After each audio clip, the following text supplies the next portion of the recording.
Assalomu alaykum. Barchamizga ma'lumki, oxirgi paytlarda avtobus bilan bog'liq har xil nutqash voqealarni eshitmaganlar bo'lmasa kerak. Rossiyada ishlayotgan hamyurtlarimizni ham tushunish mumkin.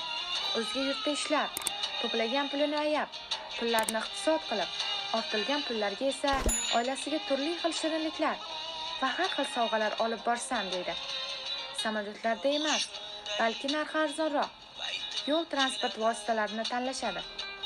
Xohlaymizmi yo'qmi, hozirgi kunlarda ham Rossiyada ishlayotgan hamyurtlarimiz o'z moddiy holatlaridan kelib chiqib, yo'l transportlarini ma'qul ko'rishmoqda. O'z yurtlariga ketayotgan hamyurtlarimizga esa maslahatimiz: dastlab ishonarli haydovchilarni toping. Bunda sizga Aziya Standart kompaniyasi asqotadi.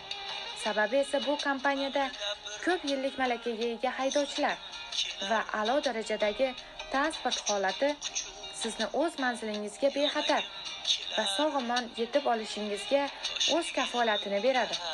Va Qozog'istonga migratsion kartangizni yangilash uchun ham yengil mashinalar xizmati ham mavjud. Bizga qo'ng'iroq qiling. Safaringiz bexatar bo'lsin.